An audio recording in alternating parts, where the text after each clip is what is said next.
Yeah, so I told the bit. Oh,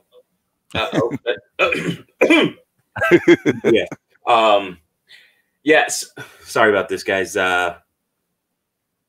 We'll just say it's some nigga shit that happened, and I woke up late. So, and then me and BGS started talking a little bit. So that's Yeah, how it yeah, is. yeah. So young grizzlies in it's wintertime, man. They coming out of hibernation, so it Yeah, happens.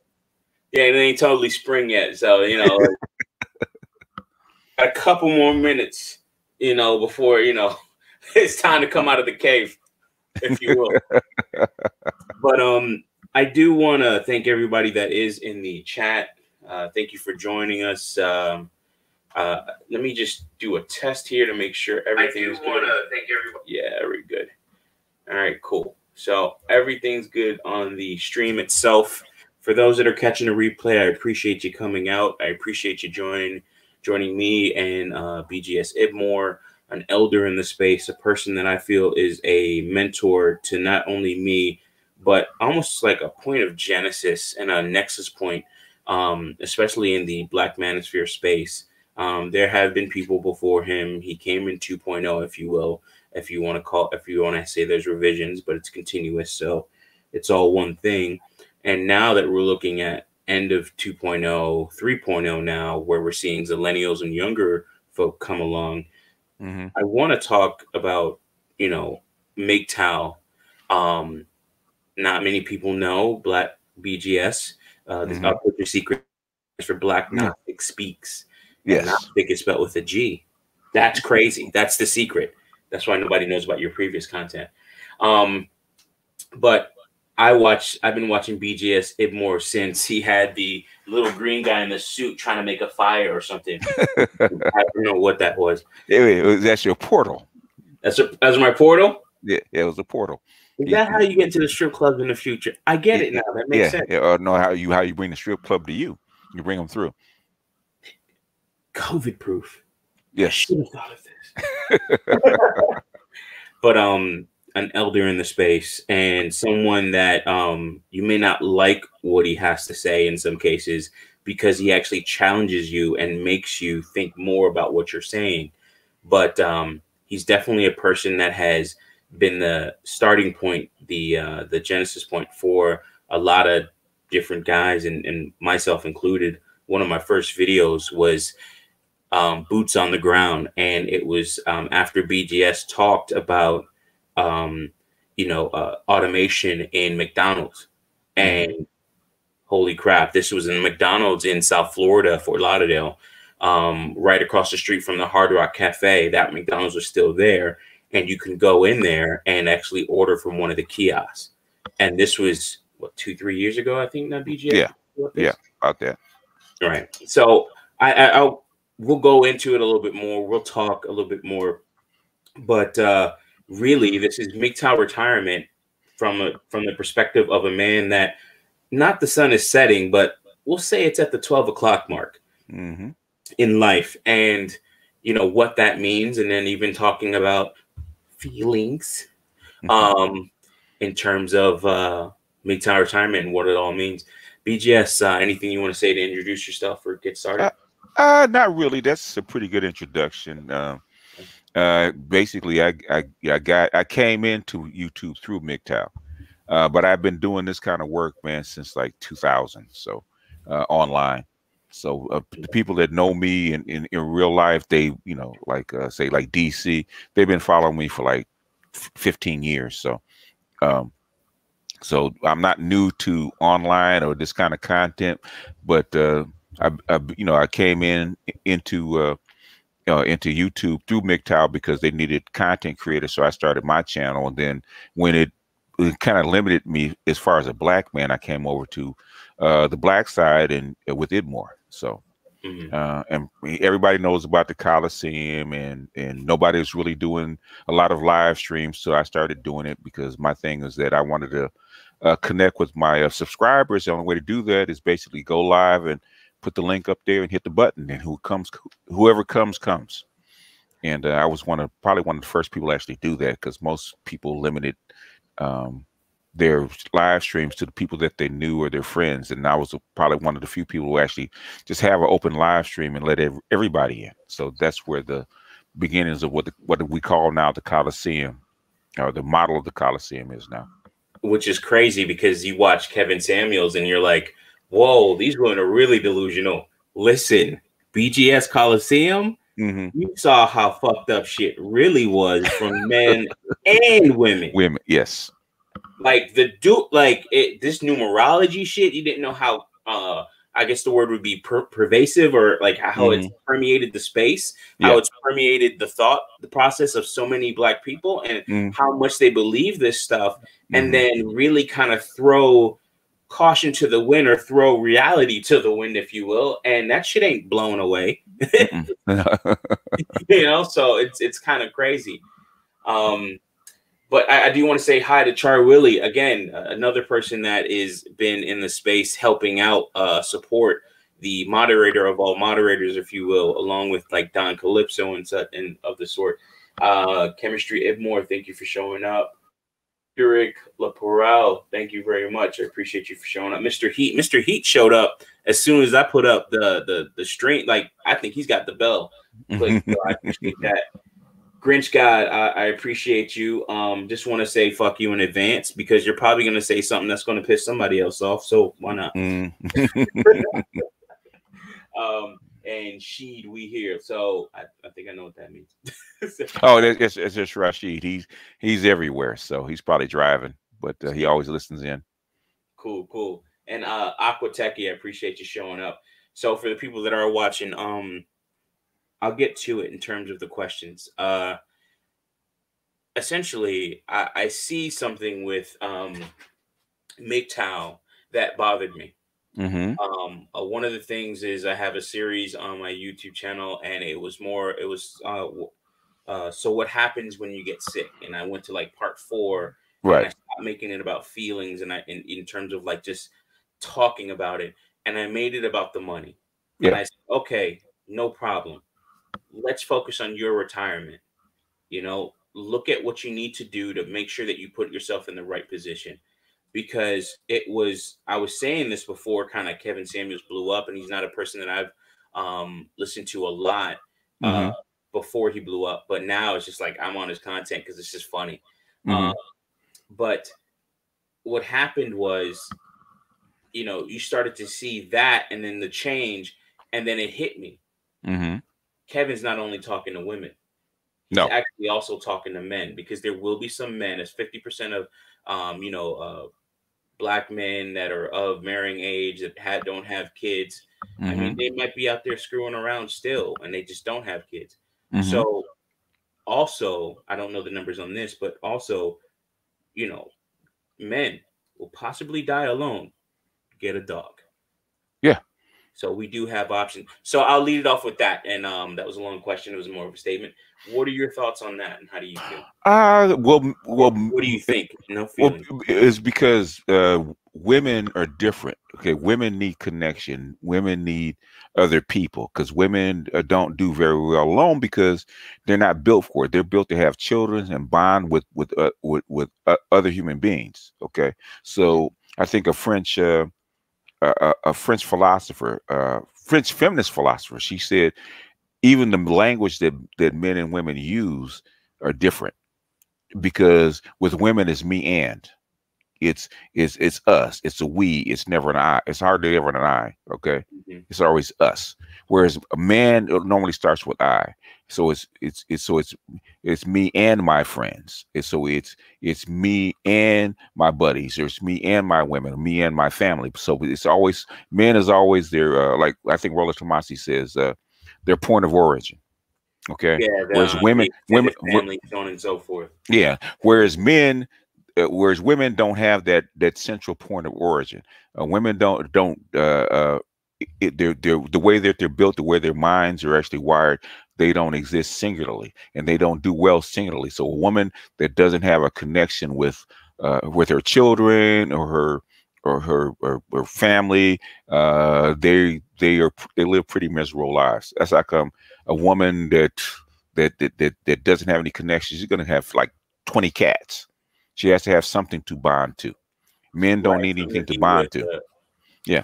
So a man dying alone is not the same as a woman dying alone, because men don't really fear dying. Most men, and we're not saying all, most men don't fear dying alone. Okay. right. Would it be nice to be an old man and pass away with your family around you? Sure, it would be. Okay. A whole bunch of people that love you? Sure, it'd be nice. But at the end of the day, if you got to go it alone and that's the way you got to go out, men are not afraid of that. So Yeah, it's so more or so less so like, so it doesn't have the same effect on men. Even though women use it, say, well, you should get married or you should do this because you don't want to die by yourself. And the man's like, psst, I, give me my remote, give me my beer, or give me my hobbies and whatever it is, and you know, yeah, and I'll because be most good. men can, Just have somebody check on me every week to make sure they find my body. right, because most Yeah, men can fuck past 50, yeah. so you hear that even in the space where a lot of even older gentlemen that are in their 30s, 40s saying, yo, my dad, Mm-hmm. he had me when he was 60. And then, Mm-hmm. men have that ability to say, make peace with that and Yeah. accept it. It's kind of the crazy thing to me is that every day that goes by, I start to see that the crazy thing to me is like when you start to see more and more that David Carroll is right. And it's just Mm-hmm. like when you start to get to that point, that could Yeah. be black pill, but Yeah. you can hear it, you can feel it. Yeah. Yeah. And on the MGTOW side, that's common because you see what we call MGTOW monks, which I'm one of. Okay. I'm a MGTOW monk. But the thing is that, I'm in my 60s, so it's not as big a deal as somebody that's done it in their 40s or even their early 50s. It's not the same thing. But the thing is that you make peace with it. So basically it's a trade-off. Do you want to because because men normally carry people. So even if you have a woman, have a wife, that means that's an extra burden that you have to carry, because she's not carrying you, you're carrying her. So the thing is it a trade-off? Is your peace and serenity, or your being singular, uh, basically, is that worth more than, say, being committed in a committed relationship, or even a series of committed relationships for some of the MGTOW level 3s, where they have not one but three. So Well, it's kind of crazy that when you mm-hmm. actually in the MGTOW monk stage, one of the Mm-hmm. first videos I made, which was the Mm-hmm. what's gonna so what are you gonna do when you're sick? Yeah. Venture MGTOW actually jumped into the into the comment section, and he went off. I'm talking like 2 to 3 paragraphs, like Yeah. 4 5 sentences, Mm-hmm. indentation, all that stuff. And I had to say respectfully, thank you very much. But what I was actually really talking about, and this is why I had to like cut the fat, because I'm talking to men here. Right. But it took me four iterations to go through, or four talks to go through to get to that point. Yeah. But it's listen, I'm talking about having silver, having cash, having a portfolio. What are you going to do when you're sick? Yeah. Things like that. Yeah. And you have to you basically have to make arrangements for it. So Exactly. you don't have necessarily to have a significant other, but you have to have a network of people. Say if you have a bunch of guys that are monks, or basically alone, not alone or singular, right? Being in connection with them. So say Mhm. you have a series of MGTOW monks that are in the area, right? They're on a farm just like out there by yourself, doing your thing, and you get sick. So instead of having somebody in the household, they said, hey, you have a group of MGTOW monks that are within a few miles of each other. Say, hey man, I need a ride. I need a ride to the hospital, or I need this or that, and Or right and from the basically, hospital. yeah, or from the hospital, Yeah. and we have an exchange, okay? Because I'm gonna call you up and check on you and look out for you, and vice versa, and that is it's not that's what women do for each other. Say if they're alone, that's the first thing a woman will do. That's what an older woman will do. She's gonna find a network. Now, she might be in her house by herself doing her own thing, but she's gonna find a network of people in case she needs help. And I think there's some things that men should learn from women, how to do stuff like that. Because yeah, it's, you know, because most guys, if I got my hobbies, I got my TVs, I got my computer, I can talk to people on the internet, blah, blah, blah. We're good. Yeah. Okay. But the thing is that when you need somebody physically there to help you out, and nobody's going to get on a plane and travel 5,000 miles to come help you out. Okay. You need a network in real life. Yeah, And you I could think be we a can. rugged individual with a nice comment section to go and talk to, and go back. In other words, there's no such thing as rugged individuals are found in the woods, man, leaning against a tree. If you get sick, if you get sick or you get injured, you're gonna die. Okay. Oh, yeah, you're communing with nature at that point. Yeah, You are the dirt. And that's kind of the whole thing that I was even mentioning a couple videos ago, where I had that issue with my back, and it was crazy. I'm in a small town. There's no taxi cab at night. There's no Uber. Yeah. There's none of that. So I had to luckily I had already started to build a little bit of a community. I had two people that would have actually came out for me. One was calling the captain of the police force because I allowed him to put a sign on my property to because a new sheriff is going to be elected. So there was that. And then he would have done it, but then I called the gentleman that I always give extra money to. So you're paying for these things, like you're exchanging these favors with other men. Yes, exactly. That guy actually, the worker actually came out and got me. Yeah, that's the thing, and that's how you start building a network of people. They don't have to be your best buddy or your somebody daily. But the thing is that it's a network of people that exchange, favors. So I look out for you, you look out for me. So next time, because he might get sick. I don't know if he got a family or not. Yeah, he does have a family. Okay. I think he has the extended family with him too, of course, because he talked about his mother. So I would assume that they have land, his family, there's generations in the home. Yeah. So that's the whole thing. So, if you're going to be out, because you're really never out there by yourself, because even as remote as you are, you're still within reaching distance of people. Yeah. So you're really not like rugged individuals. You might be solitary, but you're not really. You can be solitary inside of an urban community, because there's people that are like that. They have the little apartment. They go out every now and then. They don't really talk to people. Then they're solitary. So yeah, it's easy to get lost in. I call it being alone in a crowd of people. I used to do it when I went to clubs, and bouncers and stuff would be like, "Yo, man, you don't cause no problems." Yeah, because I don't even want you to know I'm here. Even you right now is a bit too much. But you can do that in a bigger city, and if you need somebody, you can always pay for somebody. Out here, you pay with pies. You pay with, can I cut your grass? Do you need some limbs trimmed? Yeah. Or basically that's how you make a connection. Make a connection with people, and you have to trade basic favors and trade back up. And I think that especially MGTOW monks need to learn that. Okay, you still have to form some kind of loose community. Yep. So even if you're solitary, if it's not family, you're going to have a community. Or, I made a video about that too. It's like, okay, you could be a rugged individual, meaning that you don't fuck with nobody around you. But the way it really should be is that you're this rugged individual of sorts, and you it's a community of rugged individuals. Yeah. At any point in time, this person's got your back. Right. Like this person, your neighbor could be a total racist, but he's also a rugged individual, and you're a rugged individual. Yeah. If shit goes down, you can look over to him. He could look over to you. All that stuff ends. Yeah. Your individual foxholes, so to speak. Right. Yeah. I do want to say, what's it called? Peace to Dollar Will. Guys, thank you for showing Dollar Will love and increasing the size of his community. I do have the Cash App for BGS IBMOR. Please show him some respect. A lot of the people already do. Just want to put that out there. Like, I want you to pay him so I don't have to, because it is what it is.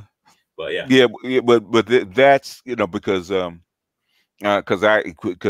when I travel, especially, I don't really travel domestically. When I travel to another country where I don't know the language and I'm going to be there for a while, got to find a community of people.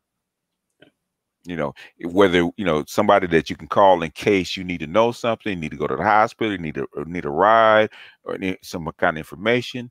You got a network. You Yeah. know, you got a network, and I think being a monk, uh, you got to learn a network, because you don't have that significant other, that woman to actually depend on. So, like, if you have a woman in the house and she knows how to drive, you get sick. Okay, she's driving. Okay. But the thing is, if you don't have that, or family, or children with you, guess what you got to do? You're going to have to find something to replace that, or at least give you some semblance of replacement with that. Yeah, and so not essentially having the extended family, but you have to shape and fabricate Fabricate, yeah, an a extended network, family of some a sort. network. Yep. And it's kind of crazy because, you know, being in a small town, today I got stopped. I walk around my property, so it's about like a half a mile for the area that I walk. Uh-huh. So I do my laps around that, but there's a bus depot right at the corner. Mhm. And one of the bus drivers actually stopped, and she was like, "You're an inspiration to us," so on and so forth. And Mhm. you don't get that in larger places all the Right. time. But, Yeah. or, you know, as soon as I've gotten it, you get Yeah. that. But it's just crazy that these people are watching you. Yes. And it's like, but they're showing you that they're watching you too. Yeah. If you're in bigger cities, people are watching you, but you may never ever know, Right. you know, whether that be good or bad, but it is what it is. J3, Yeah. thanks for saying get the likes up. I really do appreciate that. But go ahead, BGS. Yeah. Yeah. People coming in, I know. You know, I put the share out, Thank you. and well, yeah, I put you know, Grizz, you've been with Mike. You've been with me for a very long time, man, and like your time is my time, and vice versa. So this is like family. Yeah. So And so that's kind of like, it's really not an interview, because we've been talking for so long. We could probably shut off the mics and do this, you know, for hours. But you know, well, and it's kind of the thing, right? It's you talk about all the time being at the feet of great people. I don't know what the exact term. How do you say it? at the feet of masters, yeah, Being learning at at the the feet of feet of masters. masters. Hmm. And, you know, let me just lower my chair a little bit then. But it's like we want to, like, that was the warm up. We just did our band exercises and our stretches. Uh-huh. Now we get into it because it's just so easy. But actually, one, saying, "Hey, thank you for being there," but two, let's get a little bit more out of your old ass before you know, like, That's true. You know, I've heard that more times than I can count. right, like, not let Your try. old ass cannot go anywhere right now, because there's more for you to give. I keep hearing Yeah, it's like, fuck the detractors, fuck the people in the comment section, fuck the numerology, fuck Hotep, fuck the women, you know, like, fuck all that. Listen, you as a man, you're gonna die alone. You're gonna get to this point. Yeah. So one of the first things I want to do, one of the questions I want to go over, because Mhm. we've just been kind of just doing this off the dome here. Yeah. But what is MGTOW? What is your definition? Then I'll give mine. Okay, MGTOW is basically a radical philosophy for men to follow, because in the blue pill world, or the conservative world that MGTOW came from, which is the men's rights movement, the MRM or MRA. Um, it was fixing an old, basically an old paradigm, which is family, which is marriage, which is kids, and that kind of structure. The matrix, right? Basically making the matrix work for men, right? That's what MRM is for. Pickup artists, basically the same thing. It was centered around women, centered around getting dates, stuff like that. MGTOW was about when men going your own way, making you the center of your world, center of your universe. In other words, if you get women, fine. If you have kids, fine. But basically, what path do you want to walk? Okay, is it the path you want to walk where you don't want to have any kids, don't get married, not even deal with women? Okay. In other words, whatever is most important to you is should be at the center of what you do, and that's really, that had never really been expressed. That's what drew me to MGTOW, is that all the other expectations that are put on men to follow a particular line, which is, I agree, is necessary if you want society and civilization to continue. Okay, that has to be done. Okay, that has to be done. So I agree with the matrix. I agree with the blue pill world, because that's what keeps society and civilizations going. But the thing is, the fact that you could think independently, and you could be a person or human being or entity outside of that matrix, outside of that conditioning. That was radical. And I think that's how come it has such an influence on men, especially young, well, men of all ages, because I know I was in my 50s when I found MGTOW. But the thing is, it spoke to me that I don't have to follow this line. I don't have to follow this pattern. I don't have to be in a relationship.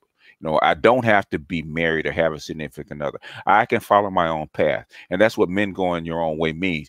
Going your own way, following your own path, no matter what that is. If you want to get married, fine. If you want to have a significant other, fine. But the thing is that what you want, and does that serve you? And rather than the other way around, I think that's why MGTOW is, as a philosophy, you know, and we fought over it for many, many years, and I think they're still fighting over the meaning of it. But Yep. as a philosophy, I think that's what's so attractive, and that's why it's growing. So if that makes sense to you. Oh, most definitely. And I would build on that and say all of that, and then add to it.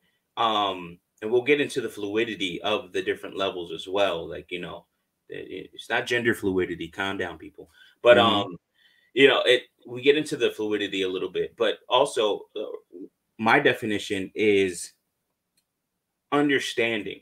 That's the word that I would sum MGTOW as. People don't like the fact that it's so many different paths. It's so many different things, but people don't like that. You know, it can be this, it could be that. You could be monk, you could not be monk and going back and be married. And then you're purple pill, or you're still red pill. Are you considered red pill? Did you betray us? Yeah. You know, but it's really, for me, is understanding women and moving accordingly. Yes. If you want to quote unquote stick your dick in crazy, or put yourself through that, then okay, you understand it. Yeah, but the thing is with MGTOW basically, and I've seen Thinking Ape actually said, it's also understanding yourself first. Right. And when he says thinking ape, again, this is one of the earlier people in that I was Introduced. exposed to is Thinking Ape, known as Thinking Ape now, but Stardust. Yeah. before he was Stardust. Another person is Barbarossa Barbar, and he would bring things like hyperstophilia, you know, going a little bit deeper in hypergamy and having those conversations.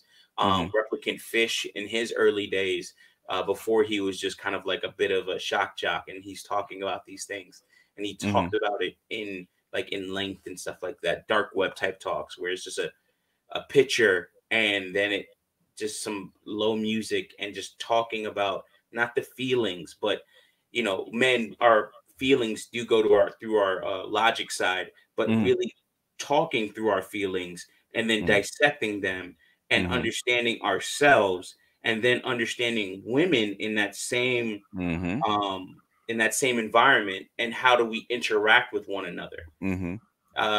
Dollar Will says it well. We are survivors in a lot of ways. We are survivors. We're the people that, in a sense, that have escaped from the asylum, the brainwashing, and now we're at that river trying to wash off, you know, that dirt, if you will, you know, that's caked up on our minds over time. So yeah, I'll leave it at that. I say it's understanding. Even I talk about it. I still want kids, but I know what that means. You know what that means? Yeah. And even the last chick I was talking to, I even said to her, I was like, you know, what is marriage to you? And she says, well, you know, it's this, and this. And I said, marriage is the business of making kids for me. And that's the most important thing. Our product is kids. Yeah. Building up reasonable kids. That is the original definition for it too. So right. the business of making offspring, or making and raising offspring. That's what it's for. Right. We kind of mucked it up a little bit in the last, I say, 50, 60 years. Right. And then that's like, you add so many different things to it. Jabari Whitner, great collaboration, fellas. I appreciate that. I really do. Thank you. But yeah, so talking more about that, you know, moving on to MGTOW fluidity. Yeah, 1, 2, 3, 4, huh? wanted to trigger somebody who's a paper bag, who's the sex of a paper bag out there. You know, so MGTOW fluidity, moving through the different phases, the different levels. What's that been like as an older MGTOW that has done some of the things, and I'll let you go into it. I won't talk about it. Okay. For me, it's like I said, being with women, having kids, doing the family thing, and one, it was actually on I think it was like 7 years ago, maybe, yeah, maybe 8 years ago.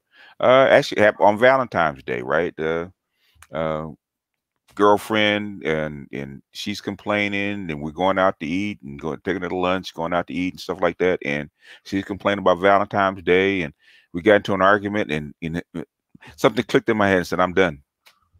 Wow. As you know, I was in my 50s and had gone through this with more women than I can actually count, and something clicked in my head and said, this is not worth it. Okay, this kind of connection with women is not worth it. And something clicked in my head and said, I'm done. I said, I'm not going to do this anymore. And I actually told it to her. I said, I'm done. I'm not going to do this anymore. And you know what's crazy about that? I do have to interject this. You know what's crazy about that is that when you have that feeling, it's like almost like you're zooming, like reality distorts. It zooms in, and then it zooms out, and you're there, not looking at yourself, but looking at yourself, being beside yourself, looking at yourself, and it just something just happens. Yes. And you're like, it's just like a switch. It literally is like it's a switch. Yeah. It's just like, no.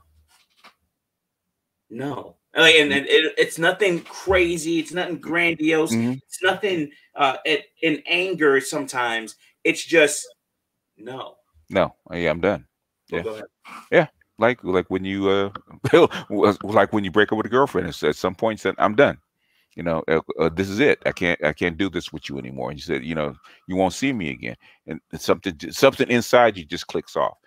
And I'm still around women because I got 2 daughters, I got 2 sisters, I got a mother, I got aunts and all that kind of stuff. So I'm still around women.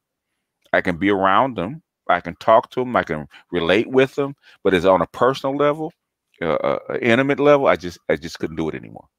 I didn't want the weight of the emotional labor, because I don't think that women really. Yes. Why are you running away? Yeah, women don't really realize how much emotional labor that men actually put in, and it's way more than they do. Yep. It's way more than they do, and I think a lot of men. That's one thing that monkhood will actually teach you. Okay, once you get away from women and the emotional labor, to listen to their problems and all that other kind of stuff. Okay, you get away from for like a good 2-3 months, and you realize, oh shit. Okay, I am peaceful. I am calm. My life is not happy. I'm not happy like I would be with a woman. I'm content. But I'm content. I'm content all the time instead of this up and down, sideways, and all that kind of stuff. I'm content. And the thing is, you know, I actually kind of since COVID, I've actually counseled a few people through this, and they said, well, how am I going to deal with it without being with women and my urges and stuff like that? I said, about 3-4 months, okay, you're going to be content.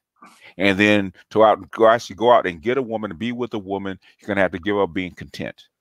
And I said, that's going to be powerful, because you actually will know the difference between contentment as a man, being singular, your life being smooth, versus the chaotic happiness of being with a woman. And after 3 or 4 months, and they try to get back to dating, and they date with the woman, have to go through all the rituals and the emotional labor and that kind of stuff. And I said, boy, this is a lot of work, you know, because you never realized it before, because you've never been without it. Yeah, go ahead. I do want to talk on one thing that you said. And this is why I make those videos where it's enjoying your peace, exploring your peace. What is your peace? For me, it's, you know, the property, my Shangri-La, my gangster's paradise. Just going out in my sunroom and working out, looking at the lake, turn the light on so I can see it shining off the, off the water. walking around and just being a community, if you want to say communing with nature, but taking my walks. It's the same thing. It's the same blades of grass, but they're a millimeter taller today. There's another trail of a molehill today. All those things, and I tell people all the time, it's all about your mindset, enjoying your peace. I do want to say hello to Kill Deuce, man. You've been rocking with me for a long time, brother. Really appreciate you joining. And I want to put this question up that Mr. Heat put out. Do you guys think that moment happens to most men? I will definitely say yes. And I will say that it happens, and some men don't know how to deal with it. Right. They lose. They're like, I can't get out. I'm married to this woman. I don't know anything better. Maybe they go out and cheat. Maybe even sometimes they just say, I want to see if I still got it. And they flake and ghost on the chick. It could be something as simple as that. But sometimes it shows in so many different ways. It happens, and then they're wondering, why am I going out more? What is out here? What is not at home? And they don't know how to answer it because they may not be upfront with themselves. So there's so many ways you see it happening, but I want to say yes. Yeah, it happens, but the thing is, what decision do you make when it happens? When you're offered the pill, do you take the red one, you take the blue one? That's what happens to most guys, and they're afraid to take that plunge because it's in the beginning it's not easy. It's a change of it's the unknown, and most people are afraid of the unknown. That's like how most guys stay in their relationship, or if they get out of one, they find another because they don't want to go into the work and and the suffering, because you're going to suffer for a few months. Okay, the suffering of being alone or being without sex or being without companionship. And most guys don't know how to deal with it. It does take that a different kind of person to say, you know what, I'm done. I don't want to go back. Right, and also it's just kind of like being at rest mentally and also just physically, and man, like I'll be on dating sites. I'll be on Plenty of Fish. That's like where I roam. I've gotten girlfriends off of that. I've gotten quickies off of that and shit too. Actually, mostly girlfriends. No, quickies not off of that. Just girlfriends. So, but now sometimes it's copy and paste for me. I'm gonna say, "Hey, my name is Mike. How are you doing?" Literally copy and paste the same message. I don't do more. Oh, you need more words to send a message to the person because they have a certain length that you should. Some women will put a hurdle that you have to jump over. And as a web developer, there's this thing called lorem ipsum, and you put that in a website so you can see how things, how they're going to line up, and when you're moving the website and making response to the website. So it's literally repeating. It's just random word, it means something. But, it's Latin. It's Latin. Yeah, it's Latin. It's like lorem ipsum something dolor. Yeah, dollar. It's over and over again. And literally now what I do is I go to a website, I copy that, and then boom, put it in there, and I'll be like, ignore this part. And I put my same hi. My name is It's just like, listen, I'm not gonna put a lot into it because I know you're not gonna put a lot into it. I don't try to impress you because I know you're just looking at the looks. So the pictures do the talking. All I want you to say is hey, so you can look at me. Say yes or no, swipe right, swipe left. Yeah. And you just get to that point where it's just like, even that is too much. And this is online dating. I've never gotten to online dating anyway. Maybe I'm old school. I think that because I was actually schooled on a pickup in on street games. So my thing is meeting a chick wherever I'm at, and if I like her, I talk to her. If I don't, but whatever. That's how I was taught. So online, it's like to me. Yeah. And you know what? It's something that Ed has said quite a bit, and we'll move on even to the next question after this. But it's something Ed has talked about, and it's made me realize a lot of different people in different spaces, they're looking at things from different perspectives. Right. That's why it's good to chew the meat, spit out the bone. I think that's something I got from you. And he's like, these Z's don't give a fuck. And then it really kind of hit me the other day. Hammer is a newer Hammer. person in the Yeah, space. he's 19. Yeah, he 19. he is a student at Howard University. He's 19. My nephew is 19. Yeah. So I won't say that's a Z. I'm of the That's a Z. That's a Z. 25, 24 and under are Z's. So I'm of the belief of in terms of demography. Mm-hmm. Millennials started at 1985 plus 15 years, so that brings us to 2000. So Z, yeah, I guess he is, because like my nephew he was born in 2001. Mm-hmm. So I'm kind of that in terms like that train of thought, or sorry, that portion of demography where it's like saying 1982 to 1985 plus 15 years. Some people do plus 20 years. Yeah. So I do have to make that distinction when I'm talking about these lines of zillennials, millennials. Yeah, but 21 and under is a good rule of thumb. We'll go with that. Mm-hmm. So we'll say he's a zillennial. Right. He's out here making MGTOW content. I'm looking at MGTOW compilations that are on TikTok. Mm-hmm. And they're talking, and there's one kid in a coat. He's like, "Yo, my king, my G, don't worry about why he's pouring cereal in a bowl. Don't worry about it, my G. If she doesn't do this, then do this." And I'm like, "What? You're a baby?" Yeah. It's like, so it's kind of crazy to see that, and this is what's happening. Mm-hmm. Yeah. But basically, damn, my car is older than 2001. I would say you ain't shit, but I have shirts older than my nephew, so. But go ahead. Sorry. No, I understand because MGTOW is a philosophy that was going to catch on. I said that back in 2015, because we were actually arguing about it. Should it be expanded? Is it a philosophy that will be mainstreamed? And I said it will be, because it's needed. It's never been done before, and it's needed. And I think it's a philosophy that needs to be expanded. So MGTOW basically means choice. No. Do you have the power to choose rather than following the company line? And the crazy thing about the choice, or crazy thing about that, is you're actually telling men you do have a choice. Yes. And that's the power in it. That's also the danger in it too. Lifting up the veil, if you will. Yeah. Yeah. Well, basically, what in the Matrix? What would it say? The wrinkle in the Matrix that was causing all the problems. Choice. Yep. And MGTOW represented the choice. Even the MRAs was always about fixing the plantation so you can actually go back on it. But MGTOW was like, fuck the plantation. Yep. Totally. And it wasn't saying fuck society in general, fuck all of it. Some of it is. But it's really just saying this subset, this is the disruption. This is the Bitcoin in the fiat system, the decentralized finance. This is the lone wolf that, draws the pack to him, if you will. Right. It's like, why are people in this lone, like, why are people that are in this pack starting to look at this lone wolf like he's the leader? Right.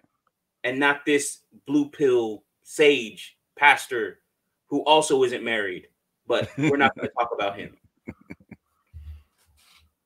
Yeah, that's why. In fact, if you go back, I think on my Black Gnostic Speaks, my third video, the one that Sandman stole, is why MGTOW is dangerous. And I go into the into SMV, I go into the age when men are actually most valuable at 35 years old, and the disruption, because these are the men will be at 35 to 55 will actually be financing families, and what happens when they don't want to finance families anymore? What's going to happen to society? What kind of disruption will they bring to society? And the thing is that this kind of philosophy is something that goes against your training when you're young, what you see on TV, what your mother told you, what your parents told you. It goes counter to that. And what happened to society if that is actually brought to bear and it's actually taken to heart? Okay, then society would have to negotiate with the men to make it more palatable for a man to actually finance and raise a family. or be married or whatever they need. Society needs men to do. Yeah, seducing them back into the Seducing fold. them back. Meat Yeah. grinder. Well, even it's the meat grinder thing is they have to make it less of a meat grinder. They have to bargain with these guys, and I think you're starting to see it that if you want to save society and bring, especially with disease, you want to save society, bring these kids, these men back into the fold to actually do some work. You're gonna have to pay them more. You're gonna have to give them more. You're gonna have to give them more rights, which they totally ignored with the MRM and MRAs. You Yeah, know, you're gonna have to pay for the first date. You're gonna yeah, have to 50-50. You're gonna yeah, have to go to work and feed the kids and breastfeed, clean the house, all that stuff, just to yeah. make sure that black man is there to protect you. Or Like or or or, all of or, that. or any man. 400 it beforehand, in a sense.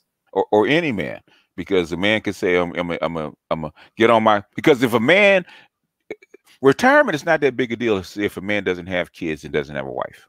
Okay.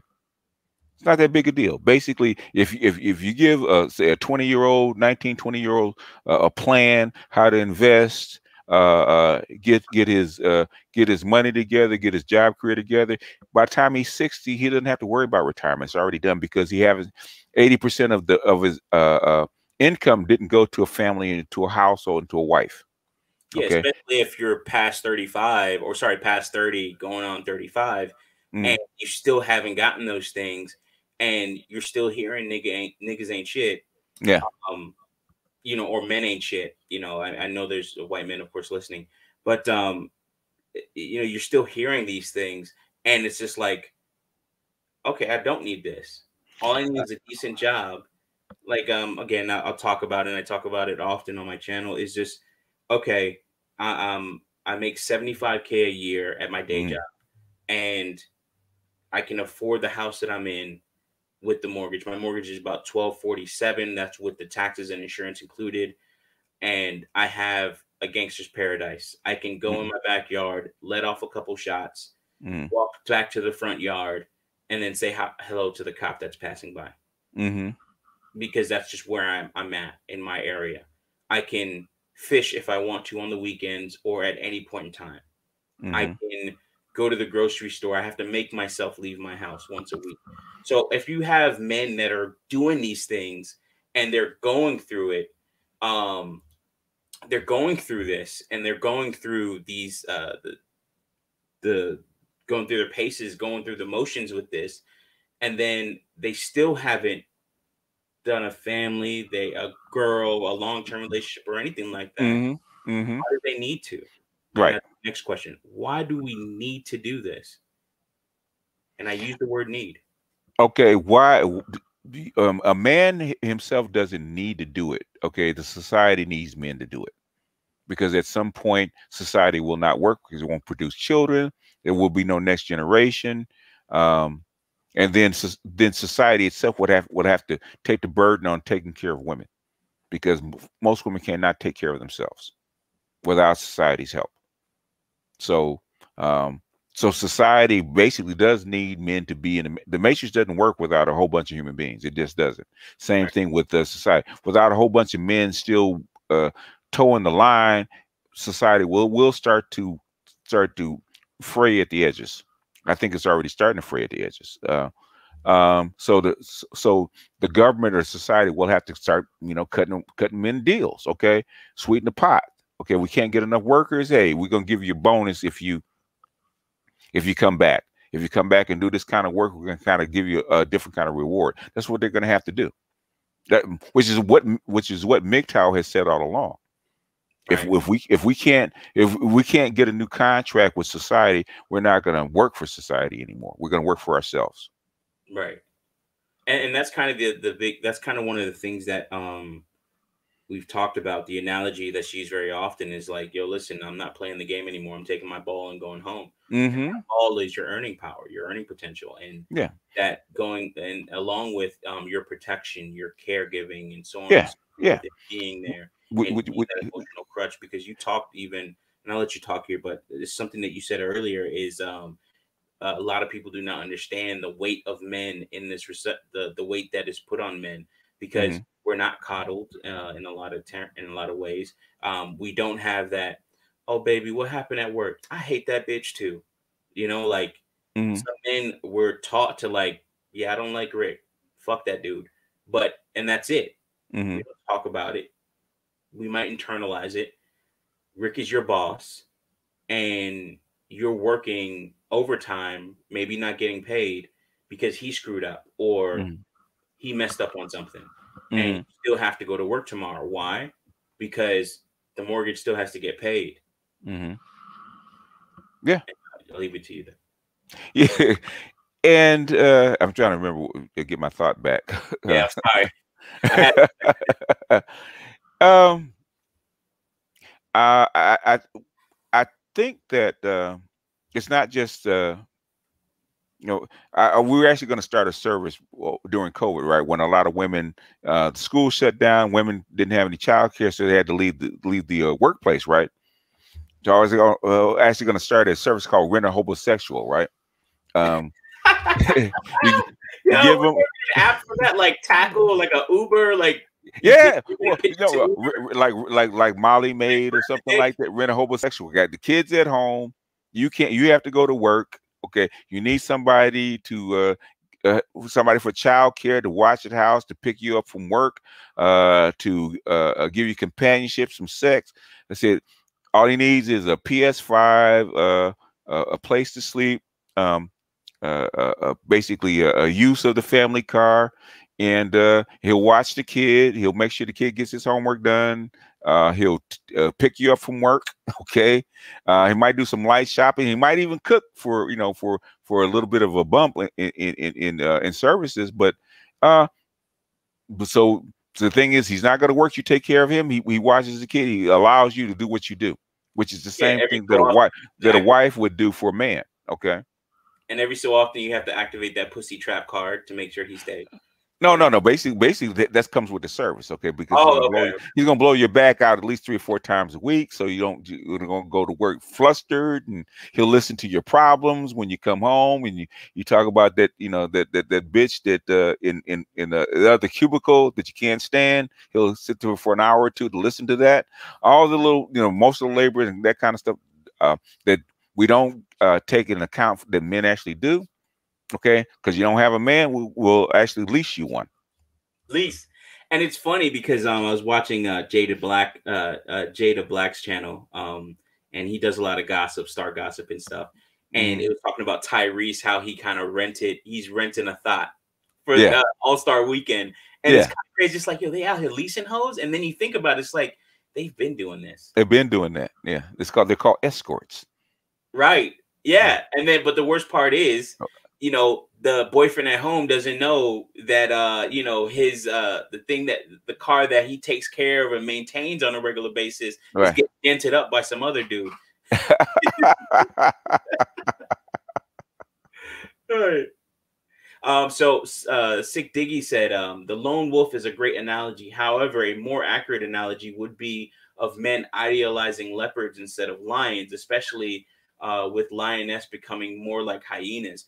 And I don't know too much about leopards, but I know about tigers. And the way tigers work is they'll mate, and then the woman will still go off, and they usually lead solitary lives. Mm, And the woman will go off with the cub, take care of it, raise it, and then that cub will go off.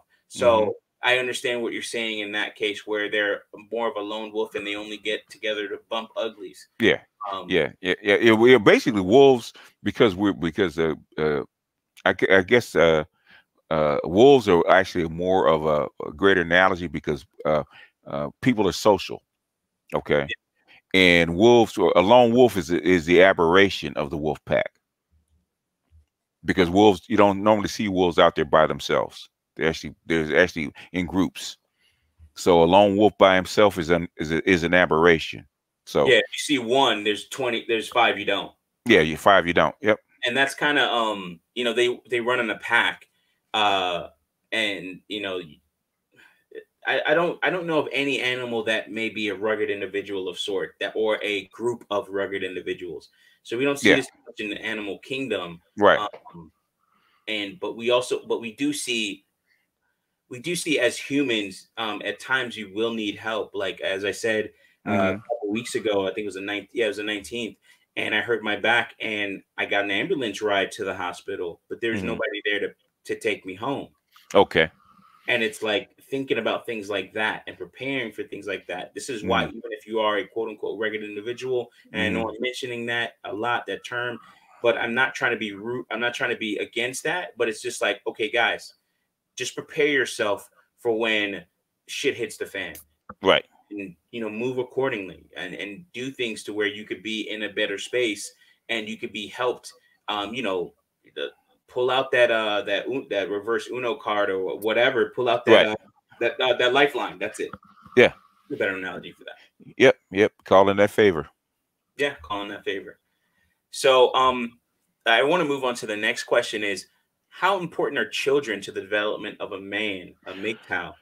Is it something you should go through, or are we okay without doing it? Are we selfish because we don't have kids? No, I mean, you're not selfish to the society. Yes. Okay.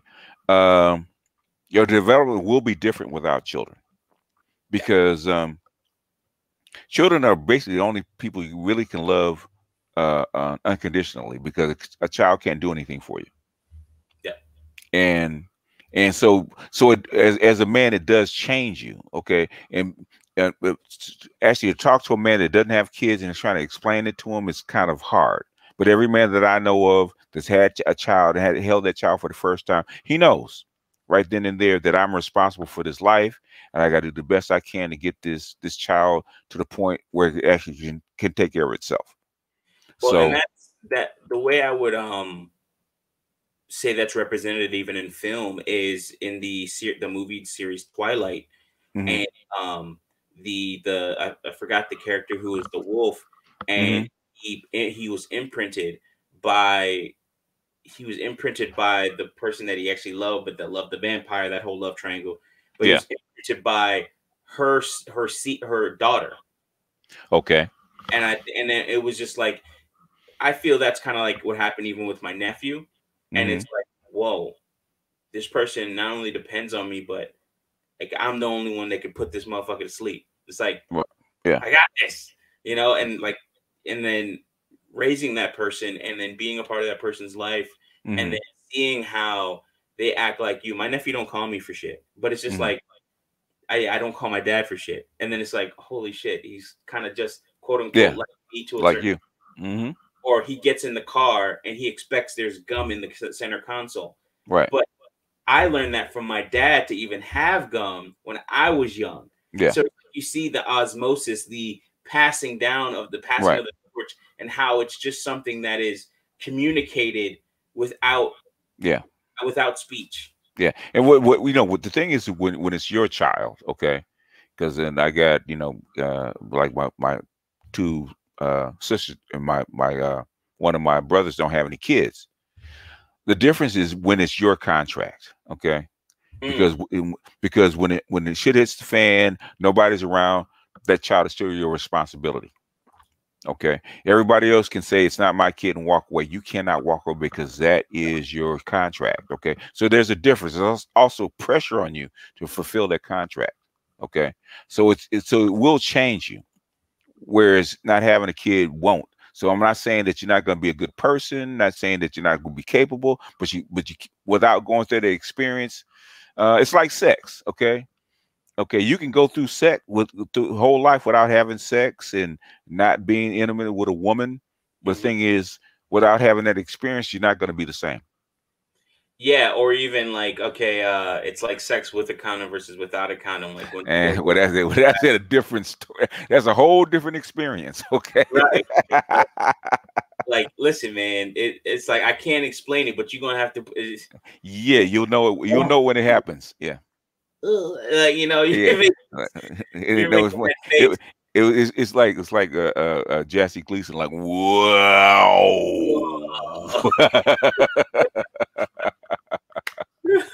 Yeah, it's or even like post nut clarity. That's the other side of it. It's just like, I don't like this bit. So there's a lot to it, but when you have that, it's a different way. It's a different part of growth. You can do without it.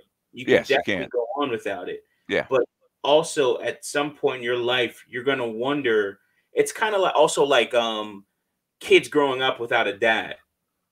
It's kind of like that. You can do it, you can be okay, but you're probably going to be missing something, or you might have that feeling of missing something. Call it an animal instinct, call it the monkey brain, or what have you. Mm-hmm. But it's that, okay, I need to procreate, and quote unquote, my genes will live on. Yeah. My footprint will be left upon this environment or earth or what have you. Yeah. I mean, that's part of it, but the experience of actually raising children is probably more important to your growth than anything else, because I know one thing that children teach you that nothing else can teach you is patience. You know, when you have a screaming baby that's like 3 or 4 months old, and you don't know why it's crying, but it's screaming, and you can't like dunk it in water or put it outside or make it be quiet. You have to learn patience. Yeah, And there's no book for that. there's no book for that, you know. And sometimes you're holding the kid, or you come in from work and like you working off like 2 hours of sleep, and the kid's beating you in the face because he wants because he wants daddy to wake up. Okay, Right. you have to practice patience. Like the kid is not. You have to think more protective of the child rather than your irritation, and it actually develops patience with you. And some guys don't have it because they never went through it. So then, even with that said, you know, with all that said, Mm-hmm. I move to the next question. Mm-hmm. What is balance, and how do you know that you have achieved it? Is it something that you want to achieve? Is it the middle way in terms of Buddhism? Is it finding God or Allah? Knowing of your place in the universe? Is that balance? Well, Or is God, balance understanding God, man and God, the feeling like a female? God exists in the balance.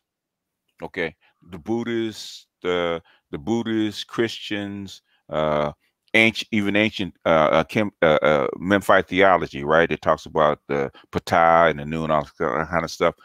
The coming together, the balance is where God exists. If you look at the yin and yang, right? Okay, the center line is where God is. Okay, that's the balance. That's God.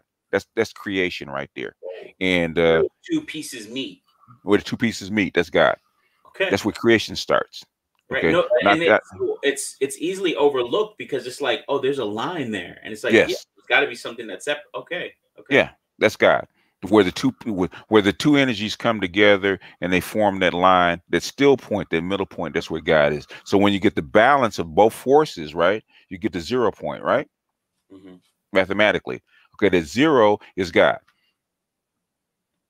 That's creation. That's infinity, because 0 over 0, where the line is, 0 over 0 is infinity.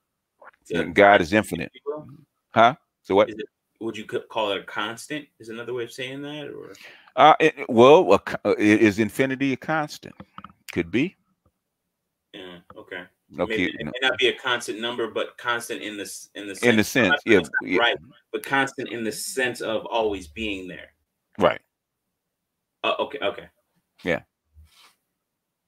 Um. Infinite possibilities, all that kind of stuff. Basically, that center point is 0, where the zeros meet. That's God. So I will say this before we continue on. Black Uhuru strikes, or Black Uru strikes. Your comment didn't come through because I had to like unhide it. But Black Uru strike says, when you see your small, bloody, frail child come from some woman's womb, your life Hmm. is never the same. It's never the same. Yeah, that's true. That is very true. It changes you, and it's kind of hard to describe if you've never gone through it. That all of a sudden, your future is wrapped around that child until that child gets to be an adult. The crazy thing is, it's kind of like, I think about this sometimes as well, Hmm. where it's like you went through that process where you saw it, you saw this Hmm. child, this baby. Hmm. And I think this is kind of like how it was for my nephew. Like, he was super hairy in terms of like I guess my sister ate like a lot of jalapenos or something like that. That's what they say, but he had a full head of hair. Like, it's Okay. no hair club for men there. Um, but he had a full head of hair, and you could see him all wrapped up, and it was Hmm. almost like a moment where you didn't do it, but you saw, and you literally got on one knee, your fist your fist balled up and put on the ground, and you bowed before it, bowed Mm-hmm. before the child, and said, "Hey, listen, yeah, I'm always going to be there for you." Mm-hmm. And it was one of those things that was I didn't notice I did Mm-hmm. until it's like I got to put him to sleep before I go to my two-a-days because I was in 10th grade at the time. Mm-hmm. Like I got to put him to sleep. Nobody else can do it. So on and Yeah. so forth. Like, Well, the thing is that the biggest thing is fear. I would say when you first hold that your first child is fear. How the hell am I going to get this little thing to be an adult? the question, The right? question, yeah, because it's on you because you're the father, and it's on you. And the thing is, you're afraid when the baby comes because now the baby's here. I got to do something. What do I do? What Yeah, if I make a mistake? What if I ruin this kid? Well, you know, what if? So, and you try to chart it. You start charting a path from the time the baby comes out to what you think the baby's going to be like when it gets 18, 19, 20, 30. Okay. You start trying to form a path for the kid to actually walk. And I've talked to a whole bunch of fathers that have the same experience. That's what you do. But when the child is yours, it's different because it's your contract. right.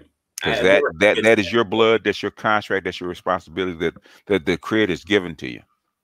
and this is me as an uncle saying this, and credit to my sister, it wasn't something that she put on me in any way or the Mm-hmm.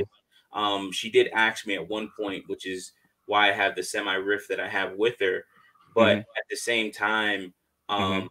it's one of those things where I accepted that role. I said, Mm-hmm. okay, he will be mine and he will be under my care, and I will Mm-hmm. ensure his development. And Mm-hmm. it was crazy because even the other day, before the whole back thing, he was Mm-hmm. like, "Yeah, Uncle Mike, I really do appreciate you when you took me out." Like I say this in a light voice, but he's a freaking man now. He's got fucking everything, I guess. But anyways, Mm-hmm. he's in the army, so At the yeah, strip club, probably. yeah, like Uncle Mike. But you know, he's out there now, and he's like, yeah, you know, when you took me to I took him out like every Friday, and it was continuing on a tradition that my own father had, where it's like, all right, cool, man, like you're not gonna stay in the house, like let's go out somewhere, let's go Mm-hmm. walking somewhere, let's go to a restaurant. You're feeling Mm-hmm. down, all right, cool, sit on this side of the table with me, what's going on? Mm-hmm. And then, you know, making that person smile, um, even though you've had a shit day or what have you, but you know, all right, cool, he's okay. Mm-hmm. Everything else is okay then. Yep. So that's kind of the I had a deeper connection than some would with their nephew or niece or nephew. But Mm-hmm. some people I know people out there that know this. Unreasonable man, something I already had on the screen for now. God, good orderly direction. And yeah, I look at the Bible or even religious texts as a guideline where if people actually followed their respective religious texts, they would be not drama free, but they would have less drama, and they Mm-hmm. would also possibly be in a better state, if you will, in the long run, which is, you know, some people don't understand that, and some people Mm-hmm. don't want to see that until they're, you know, in terms of women hit the wall, or in terms of men, your dick don't work, you know, Right. like, you know, all these things. That's hitting the wall for men. Your dick don't work, Yeah. but all these things, you know, or even you know, you start to see your lack of strength. Like I Right. always say things like beauty fades, strength fades, but in the end we all lose our minds. And that's kind of Mm-hmm. like something that I've always lived by, you know, when it comes to things like that. So then moving on, is MGTOW still necessary? Have the problems been solved? Have No. all grievances No, not even close. MGTOW just is really just starting as a philosophy. Go back 6 years, it was still nadir as far as what people knew about it. Okay, I would say like when I first came in 2014, there was maybe 1,000 guys tops in MGTOW, Mhm. and the thing is, it's like like 1,000 sparks in dry brush. There's going to be a fire that's going to start because the dry brush is there, and the fire will not be put out until all the dry brush is burnt out, and that's what MGTOW represents. Even IBMOR represents. basically a fire and dry brush. And until all the fuel is exhausted, it's not over. And we haven't even come close to the fuel being exhausted. So then I say something like, well, BGS, your video said that the war is over. Yeah. You know, are you BGS, are you on this and you're backpedaling? Like, what's really going on? Tell me the truth. Because the war is against what women think, okay? And that war, the gender war as we call it, is over, right? Because it's not about what women think. It's about what you think. Mm-hmm. So if the war is a fight for men's souls or minds, okay, well that war is still going on because that's what we're fighting for, setting people free. But as far as the rhetoric that women say about us or think about us, the black gender war, as we fought it for the last 10 years with black women, that's over. Because what they think or what they feel or what they say about us doesn't matter anymore. What do we feel about ourselves? You know, what path do we want to chart? Okay, what kind of voice do we want to have in the society? That's more important. So that old gender war that we fought doesn't mean anything, because guess what? What women think of us or feel about us or whether they want to date us or not doesn't matter anymore. It's changed. Yeah. And you know what? It's changed. It's changed for them, and it's changed for us because we're starting to see the lack of importance in that. Yes, Like, exactly. So in other words, if a woman doesn't think that you're valuable or worthy, or that you're a bum, or you ain't shit, or you a bad father, and it doesn't bother you anymore, what's there to fight over? Right. Like, what's the point? What's the point? In other words, I'm not interested in you in any way. You're just another cog in my wheel. And you know, now men also have to live in that futility as well, where it's Right. just, you know, if you looked at women as something high, or a woman put you on that pedestal as something high or of value, but then you deal with, you know, being the pauper, being the broke man, being the person that has no more utility once you sprained your ankle. Who cares how, you know, how strong you are? You can't lift up anything on that broken ankle or sprained Right. ankle. So it's kind of like that. It's like a moment, but it's societal, it's cultural, it's social. Yeah. So yeah, that's kind of like what I see happening too, where it's like, to me, I do, if I was to take your words and put it through my own feelings, Mm-hmm. I would say it's uh the war isn't over. It's just a battle or skirmish has ended. Now we're moving on to the next thing, if you will, Mm-hmm. or the next evolution. Is it a Cold War? Is it are we fighting in a different theater? It's a different war, because wars have a beginning and the end. They have an objective. Okay. If the objective is met, that war is over. Now, if you want to start a new one, you can. New campaign. Okay. If you want to start it, because most conflicts fought in series of wars, like World War I versus World War II. Okay. Same conflict, different war. Okay. The objectives of World War I was met. It ended. Okay. If you want to continue it, you have to start a new one. We're starting a different conflict. We're actually starting a war with the state, for lack of a better term. So now, if you were to talk to some of the men that are out there now, some of the guys that don't want to let go of that, or don't want to say the war is over, is it almost like a mercenary that doesn't want to leave the field of battle? Yeah, basically, because that's all they know. Okay. Combatant. All I know is this battle. You have like the Japanese soldier that's been in the jungle for 45 years. Okay, all he knows is fighting the Americans, but that war is over. Right. So now, should we be, and I know the answer to this, but I'm asking anyways, but should we be focusing on other things? Should we be focusing our energy on other things? Yes. Men, The evolution, if you will. Basically, the rights of men, especially black men in this society. That's probably more important than what the women think. Okay, fighting for the rights of of young black boys that only read at a 10% of them only read at grade level. Okay, that's the battle we need to fight. Uh, get black men off the street because we're the biggest population of homeless. Okay, that's the battle that needs to be fought. Basically, policing of black men, that's a battle that needs to be fought. Keeping them out of prison, that's another battle. Okay, employing black men, that's another battle. Those are probably far more important than what your woman thinks. Well, yeah, now that we've emancipated the minds of so many men, or Mm-hmm. the minds of so many men have been emancipated, now it's like, okay, now we're going to take this brain power, to this compute power, so to speak, and Mm-hmm. focus it on another problem.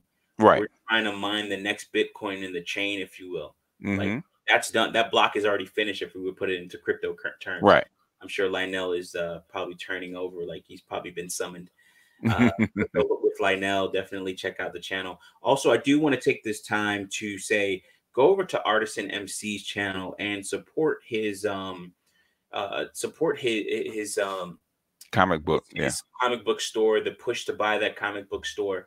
It's something that is important to him, but he also sees the importance of the institution itself in his community.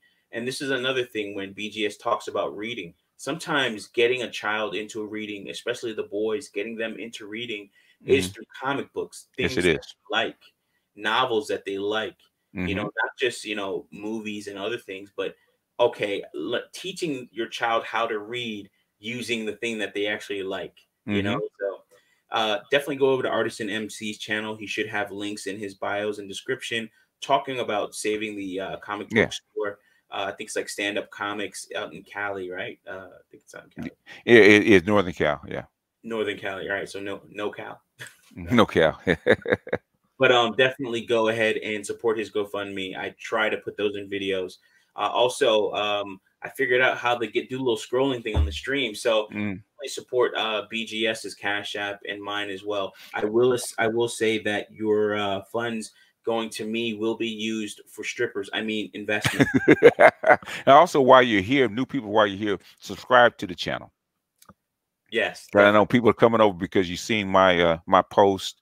You saw my community tab. Subscribe to the channel while you're here because Grizz is talking about the next step. I mean, it's MGTOW content, but the thing is, investing, getting your retirement together is something that all men need to talk about. 52% of black men are unmarried and don't have kids. Okay, you So might what do not agree. You might not agree with MGTOW, but guess what? That still might be if you actually live in a MGTOW monk life already, or MGTOW life already. yeah, and that's the important part is like, okay, talking even with you, BGS, and talking from Mm-hmm. an elder perspective of like, what are all these things? What do they mean? How do I move on? How do I progress? How Mm-hmm. do I, okay, so you mean the women don't matter? All right, I'll accept that. So what Yeah. does matter? And these are the things that we need. These are the conversations that we need to now have. Like, what does matter? Right. It does. Yeah. Yeah. What matters to you? And the thing is, like, how does what you do in your life serve you? Okay. Everything in your life should at some point serve you.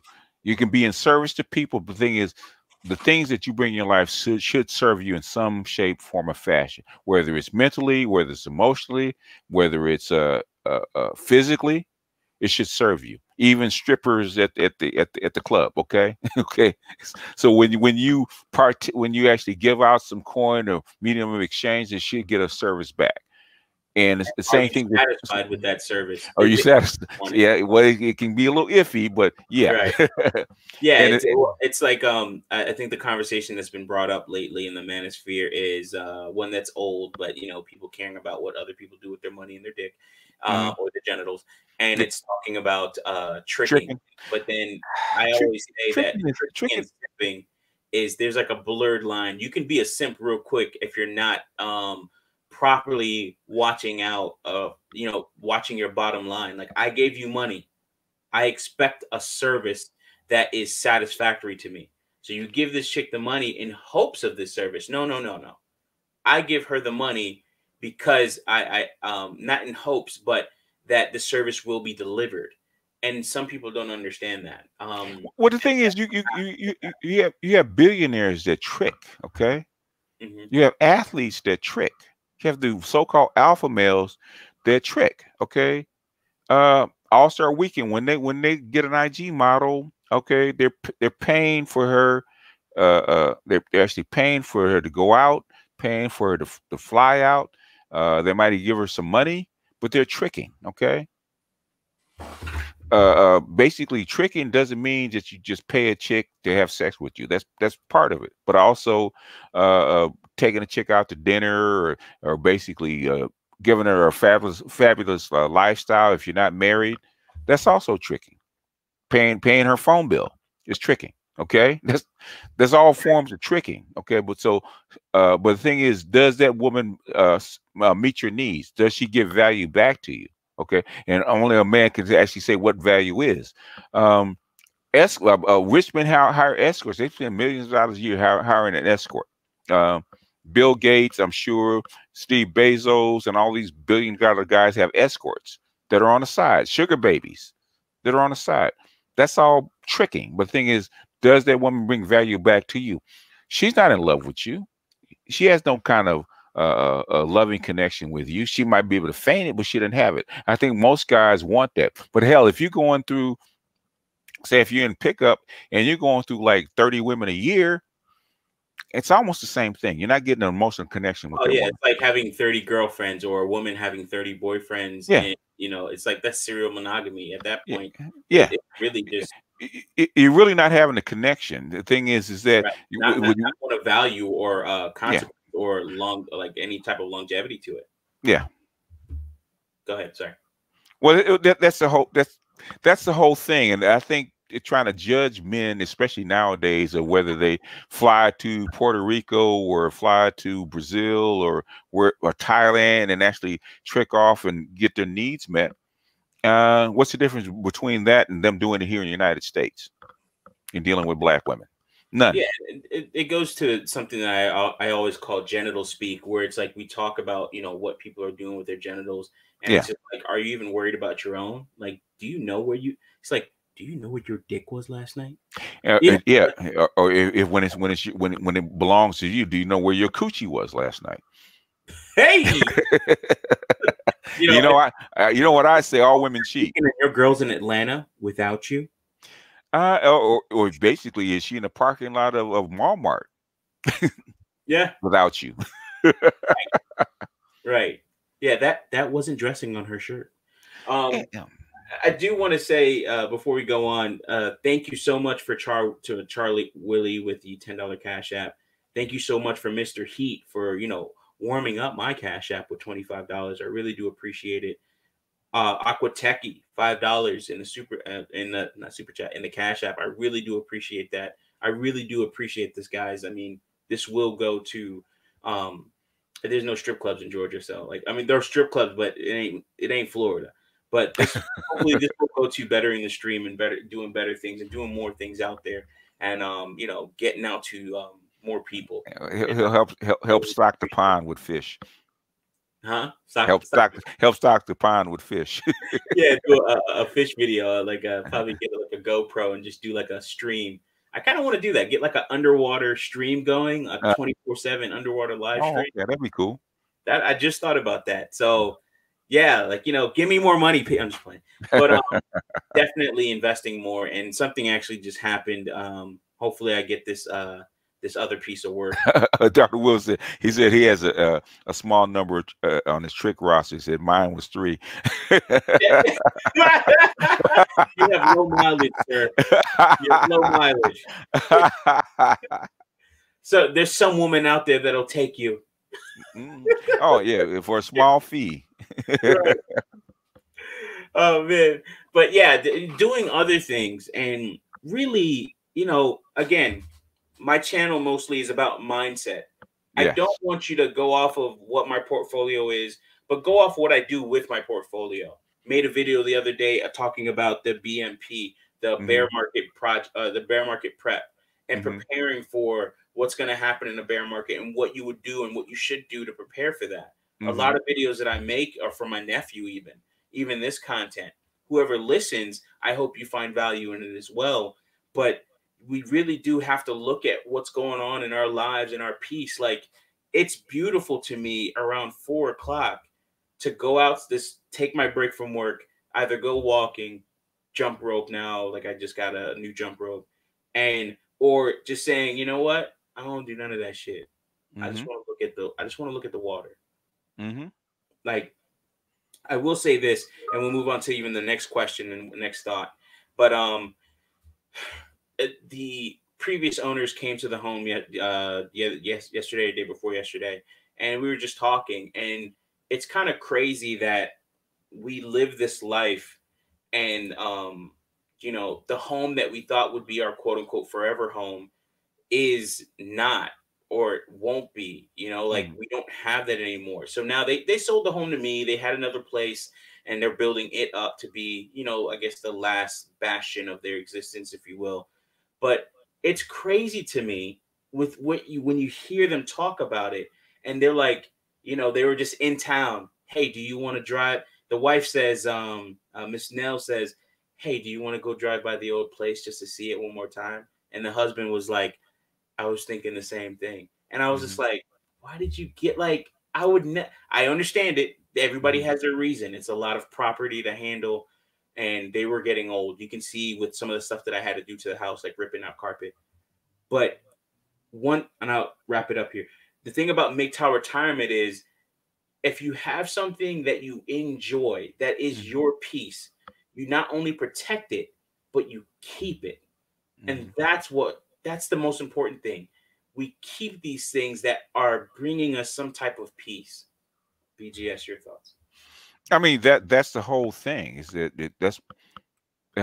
that's what monkhood is really about. Is about peace, and peace at all costs. Sometimes the cost can be high because you're gonna have those lonely moments because I wish I had somebody next to me. But the thing is, what am I giving up?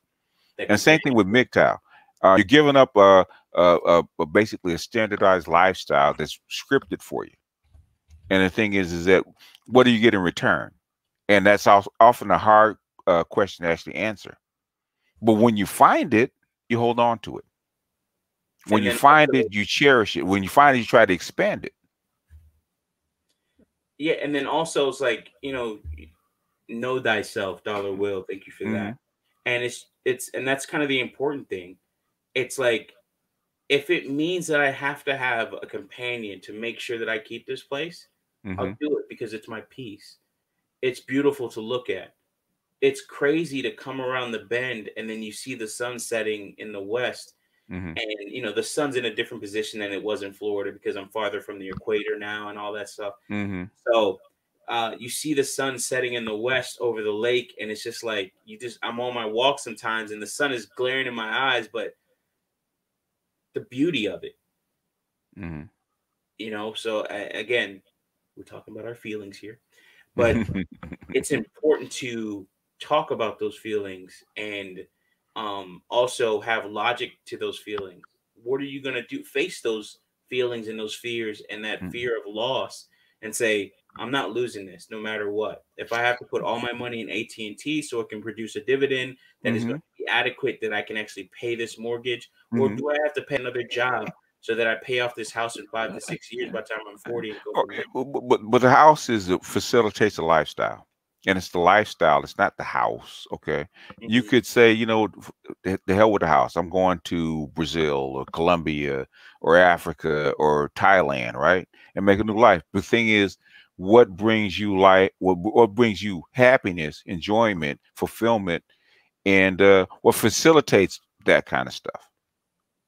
Because it's a building. I mean, it's yours, but the thing is, it's a structure. It's a tool to make you happy. Temporary. It's temporary. Yes. Yeah. So, and you bring up a good point. So, in a sense, you know, I'm a bit of an introvert / extrovert. I'm an extrovert when I need to be, but you know, I like staying home. I like the peace of that. Every so often, I do crave going out. Frederic Leporel says a good video to check out is The Cost of Craving by Coltane. Coltane is Mm. definitely a person that you should be listening to in the MGTOW space. From the stuff that I've heard, I haven't heard Mm-hmm. of Oh, this. yeah, yeah. I remember Coltrane when he first started. Yep. And Sir Anthony, not having someone available to pick you up from the hospital is more sobering than not having someone next to you. That When facts. Facts. That is a fact. it hits, hey, when life hits, it hits hard. And that's an important thing, making sure that you have these things in place, doing all these things. The biggest thing is not just being MGTOW. Once you get out of the rage and, Mm-hmm. don't go deeper into the rage, the maroon pill, as I like to call it. Mm-hmm. But once you get out of the rage, doing things and being MGTOW, not just to say, hey, listen, I don't like what women are doing, but being MGTOW with a purpose. Right. And I think a lot of MGTOW are losing their purpose or find their purpose eventually. Mm-hmm. The Your whole thought? thing about MGTOW should be getting detaching yourself from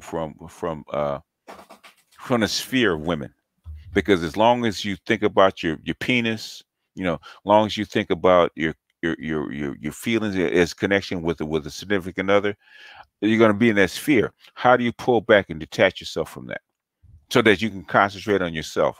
Okay, if you can do that, then you can actually have the choice of going back and picking that up, um, picking that up from where you left off, but with a different mindset. It's changing your mindset. I think well, COVID-19 is having a lot of young men going through what I call mini monkhood. Many, yeah, they're deprived of that. They're deprived of the water cooler. They're deprived Yes. of going out to the mall or Yeah. going out to these areas. They're Yeah. the Yep. biggest thing that they're deprived of, BGS. Mm-hmm. They're deprived of the distractions. Yes.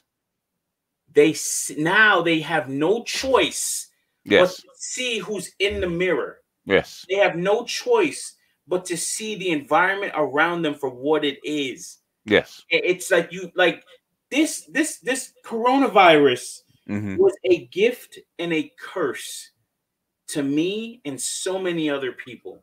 Mm-hmm. I had bouts of depression before I finally said, hey, listen, I'm gonna go find a house. I'm gonna quit my night job. Mm-hmm. I was dealing with I call it essential worker depression. I had Mm. both jobs. Okay. I was able to move, but there was not too many places to move to. Your thoughts? Yeah. It really forces you out of your what I call blue pill pattern. Right. And it forces you to say, okay, what is really important? Okay. Like To being ask around people, why and to ask it to and yourself. ask why. Why are people important? Why are women important? Okay. What is important to me? And I think that what COVID did was actually force people into reality, because it stripped everything else away. Right. And sometimes we couldn't really even come in contact with a lot of people to distract you. Okay. When you do that, do I need companionship? Okay. Why do I need companionship? How much of it do I need? Even with sex, how much sex do I need? Is it really that important where I'm actually going to pay for it, to actually give away significant amounts of money for it? And I That think I think that's where coronavirus actually came in and said, okay, I'm forced to go on a diet. I'm forced to get separated. I'm forced to detach. maybe niggas ain't shit. Yeah. Maybe maybe niggas are the shit. That's to the front. And maybe these hoes can be loyal. Like it's like you start to say like I don't need that bitch, and it's Yeah. just like, oh, that's why I had her. Yeah. And I'm saying that from a male perspective, not to but to put it on the men for them to think about this. And it's like, this is why I had this around me. Mm-hmm. But then also think about it like this, man. This is also why you don't need this around you. Mm-hmm. And Golden said the fortress of solitude, having that. And Mm-hmm. also the fortress of solitude is the physical representation of something that's in your mind. Your mind is the fortress, if you will. And I'll go ahead and make that assertion, or I'll put that thought out there. I try to use big words, but It don't work like that. But I'll go ahead and make that argument and say, you know, your mind is the true fortress of solitude. Hmm. If Superman never had a fortress of solitude, what would be the fortress of solitude? What would be what I like to call the honeycomb hideout? You know, the point away from all other things. Hmm. Haven't heard the honeycomb hideout in a long time. Yeah, I used to. I remember I was making enough. I was living at mom's house, and Uh-huh. I'm a 35-year-old man that, you know, I didn't move out of my house until this house was my birthday present. So I was 34 up Hmm. until November 2nd when I moved into this house of last year. And you know, I was six figure. I wouldn't say I had connections. I wouldn't use them as a high value man would in terms of Hmm. bringing them all together. But I've made the six figures and all this other stuff. I could possibly afford an apartment, but I said, okay, I'm gonna put money in business, so on and so forth. And I always thought to myself, yeah, man, maybe I should just get an apartment or a room somewhere and call it a honeycomb hideout just so I can get away from my mom's. It's like, you know, like not for no family. I don't want to totally leave her or anything like that, but Mm. you know, just to get away and to call it quote unquote my own or another set of four walls. Hmm. Yeah, yeah, yeah. Your little man cave, huh? Away from home. Yeah, and that's important. So uh, one of my last questions here, because there's so many questions that you can go off on, and you know, I'm not going to make it a BGS stream here. Thank God. And here for another 15 minutes, 2 hours later. And Yeah. he's still 8 hours. Oh, yeah. 8 hours begins now. I saw in one of my suggested videos was an 11-hour Google Hangout stream from like 2 years ago, and I was like, damn, we was getting it in. I used to go through entire shifts and be on a panel. It'd be I crazy. remember that. I remember that. You'd be sitting there, and I remember one time you were putting together a AR-15. Okay, at Yeah, work on the stream. I, yeah, and like people are like, what the? What? It's like, you know, and that was around the time that even I had my little quote unquote run in with Kevin Samuels when Really? he was in the space, and I think one of the questions was I think he was kind of like putting not his game but his oh man, his Philosophy. philosophy, if you will. Hmm. He was putting that to me, and he was saying, you know, do you get out? Do you do this? Because maybe he saw me as like a person that needed that type of help. My Uh-huh. mind was somewhere different, and the only Okay. problem I ever had with Kevin Samuels, if Hmm. anything, I'm not a detractor. I'm totally a supporter. I believe he's a new general, and he Hmm. should be supported and protected at all costs. But Hmm. and this the only gripe, if you will, that I had that I think he has addressed and probably addressed before I even knew him is the mental aspect. Who cares about Hmm. the clothes that you're in? Who cares about these women? What about the mental aspect? Hmm. And you know, but better understanding who he was, who he is. Right. I didn't understand that at the time and what his actual lane was. So I had that gripe, but it wasn't something where it's like I went over to his show and I was never Yeah. really interested in the show, you know. Okay. So now I am in the comment section and then, you know, watching these women in the delusion being taken apart. It's fun. Um, that was one of the run-ins, and he was just like, you know, so how do you approach women or something like that? And I was just like, yeah, Mm. that doesn't really apply. It was something that I said that doesn't apply to me because I was Yeah. a consultant that got out and I was all over the place. I wasn't a person that stayed in the house all day. It's And basically, Kevin, I brought Kevin in. I wanted to bring Kevin in because for the men that needed to take that next step. The men that didn't need it, I never thought that you needed it. You were actually fine the way you were. But there's a lot of guys that were actually stuck. They weren't yeah, happy because they needed to take that next step. And Kevin was that next step for them. right. And that's the importance of it because Mm. and it's kind of like something that Abba and preached. They were talking about the red pill space and manosphere, if you will, the other day. Hmm.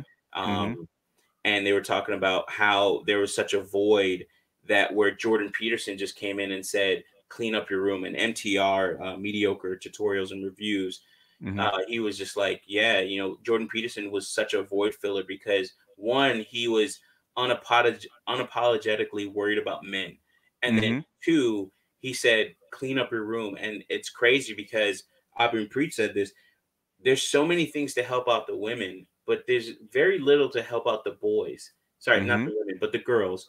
There's so many things to help out the girls, but there's not much to help out the boys. And what are we doing to actually help our boys? You know, it's kind of like, it's hard to approach somebody. When my friends used to say, just be yourself. And I'm like, I am. And the shit ain't working. What are you doing? That part was just, that's very true. You know? That is. And women get gamed up, as they say all the time, by their aunties, by their girlfriends, by their mother, and by their grandmother. They get gamed up all the time. Men don't. Men are actually told, little boys are actually told to go figure it out, but don't get a girl pregnant. That's the only advice you get. Right. And then you're just like, you have all these tools, one of the tools being in your pants, and you're like, well, it fits here, so I guess this is okay. You know? And it's like, no, BGS says, you know, I think it's like control your wand. You know, master your master your wand, like Harry Potter wasn't shit till he mastered his wand. Right. Yeah, his words didn't mean anything. His incantations were powerless. And then once he finally mastered his wand, he was able to defeat the evil at the time. Yeah. You can't create without your wand. Okay. And we have to be careful what you do create. Yeah. Yeah. And and to your point, in terms of being careful what you do create, I even told one of my athletes, who is actually like an up and coming rapper, he had that song. His name is Ricky, and he had the song, you can do anything you want because you're sexy. Something. It was like a big hit on TikTok or something like that. It became one of those. So if you guys ever know him, he's like him, and then also Baby Giant. She's a young girl, Haitian girl, and I coached her, and she's one of the ones that I took to States, and she got second place. And that brings me to another thing about investments. But when I talked to Ricky, and I said, Ricky, yo, be something before you make something, is the way I put it. You know, like, be somebody, get your money up, get this, squid out, blah, blah, blah, before you go ahead and make something with somebody else. Yeah, that's the best way to do it. You don't want to do it the other way around, even though that's nature. But it's better to do it, you know, get something before you make something. It's easier that way, coming from a father. Okay. Right. It's easier that way. Okay. So, okay. So one of the last two questions, or this is the last statement here, is investments. I put this in an email to you the other day. One of the second most important or great investment that you can make is into somebody else, and how like that pays back, and seeing it. Oh yes. Yeah. I think this was along the lines of with Jeff Bezos and his wife, and his wife getting married and everything like that.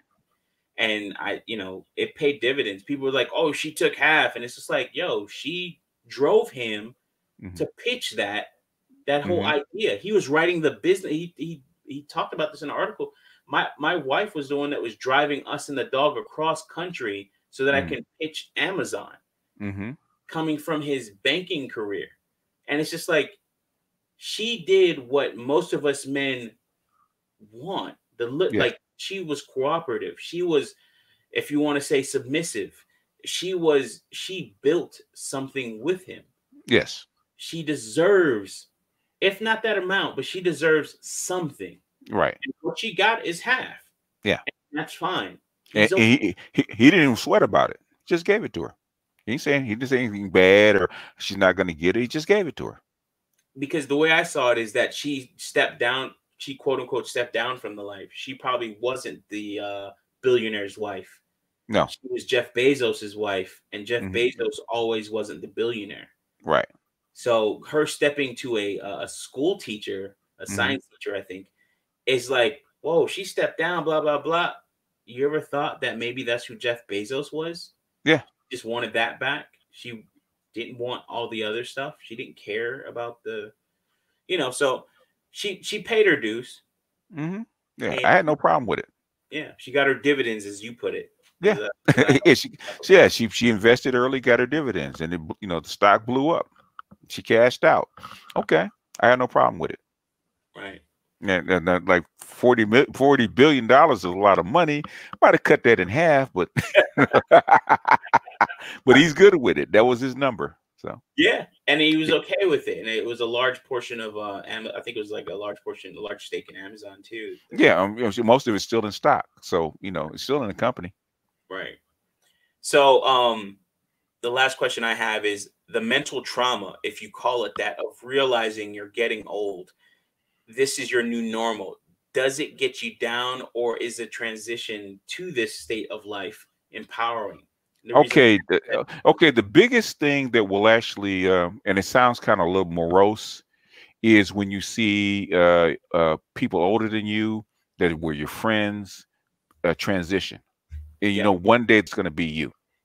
yeah, And when it first happens, you get sad, you get down, you get depressed because you see that your friend died, and know that, okay, my friend died, and we're about the same age. That could be me next. And once you realize that, then it's like, okay, you got to be good with it, okay, because it's going to happen. And how are you going to handle it? Will you be sad? Will you care? And the older you get, the more you accept it. Okay, my turn is coming, so me getting upset about it or me fearing it's not going to do any good. right, And basically when you see somebody next to you that you were close to, like my best friend when he died like 5-6 years ago, right? yeah. And I'm Well, seeing him laying in the casket. It's like, okay, what are you going to do? Are you going to be upset, be sad because your friend died, or are you going to go out and enjoy what you have left? And I say after 50, what is what I call bonus time. Okay, you've lived up to 50. Anything else after that is not guaranteed. So that's overtime. That's bonus time. That's what God has given you as a bonus to whatever life that you've already lived. And so you should actually go out and enjoy that bonus time, because one, you've earned it. Two, you could wake up, especially now with COVID. COVID has kind of brought that home. You could be gone in like a few days with COVID at yeah, any stage. So the thing is, why do you sit around worrying about dying or getting old or whatever it is? Enjoy whatever time you have left to the greatest extent that you do have it. You can be, well, my mom is 82. She enjoys walking with her friends. She enjoys visiting people. She enjoys cooking. She's 82. She knows that any day she could be gone. The thing is, while you're here, your greatest gift, and I've said this, I think I said it at the beginning of 2020, 2020, I think it was it 2020, 2021? You already got your greatest inheritance, which is life that the Creator gave you to be here out of trillions of worlds, trillions of things that you could be.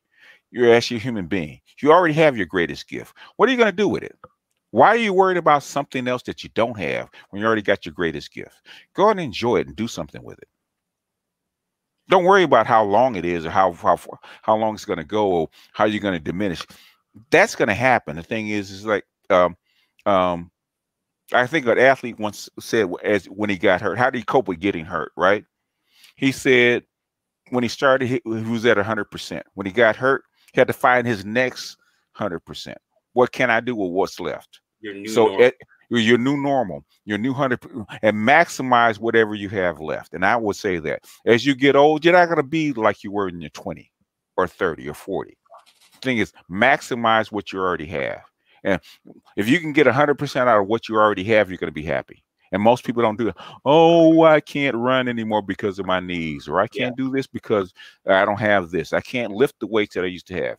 yeah, Okay, what is your 100% and maximize that?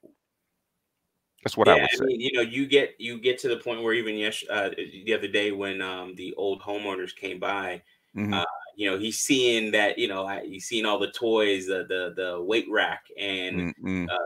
the bar and everything, and he's just like he's making a joke. He's like, I got like 10-pound plates on either side, like this is Mm. my new normal because my shoulder got fucked up. So Yeah. I'm trying to bounce back and get back up to a caddy, like the 45 on either side, making them Okay. plates.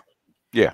And he's just like, "What is this? Is this for your mom or something?" And he's Mm. making fun of me. Yeah. Yeah. And I'm like, but before you would be like, "Nah, throw a plate on there right now. I'll do it right now, old man." But now, man, I'm getting old, and they're laughing at me, and they were like, "I'm 72, boy. You ain't getting old." Yeah. Right? And like, You're getting old, but you're not old yet. right. And it's just like, yo, listen, it don't heal like it used to.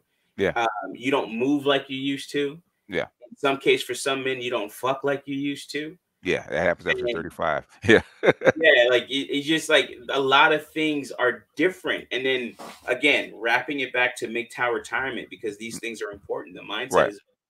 is that um being okay with that Mm-hmm. and being at peace, because when you start worrying about other things and all Mm-hmm. this other stuff that's going on around you, you start to lose sight of that, and then that also causes issues. Mm-hmm. That also causes issues with how you move Mm-hmm. and what you do and what you say, and then also that will start to compound on itself and cause even further depression, or um, going a little bit deeper into the abyss, if you will. Mm-hmm. Yeah. It will. It will, because you're looking at yourself through other people's eyes, and being a MGTOW, that's the wrong thing to do. Okay. You have to balance that, because you don't want to get so far into yourself that you become oblivious and sink down into a hole. But the thing is, you want to have that balance where, okay, you take other people's insight into as a suggestion, but the thing is, at the end of the day, you make the decision. What's going to make me happy? What's going to give me enjoyment? What is And going to make me fulfilled? And as older you get, the more you actually concentrate on that, because you raise your kids.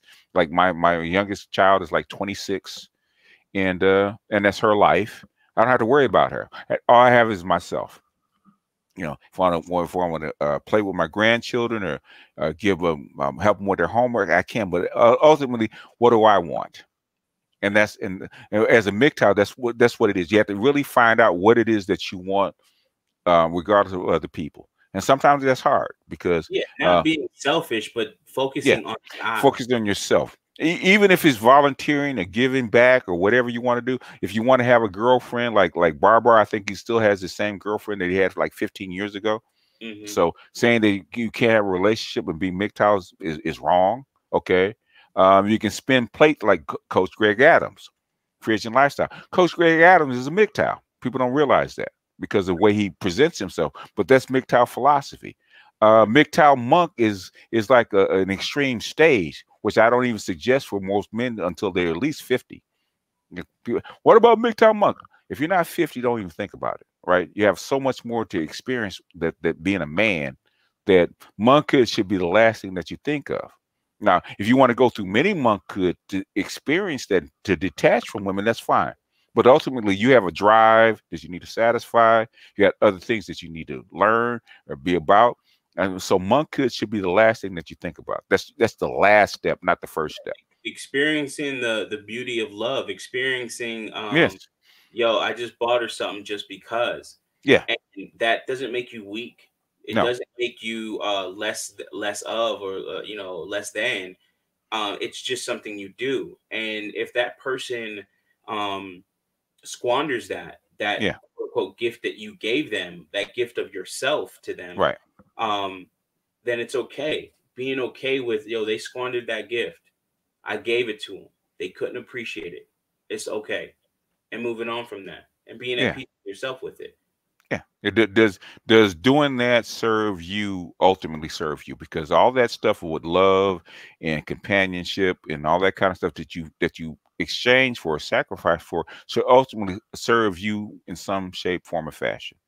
I Right. say even your children give back a certain thing, because that's an expression of you. And what you're giving to is an expression of you. That's the little you that you see grow up, you know. So you actually remember what it's like to be a child, because you've seen yourself grow up, which is ultimately why you want children. And to also learn about what your father went through. Yeah. Why your father knows who you are. He Right. knew who you were.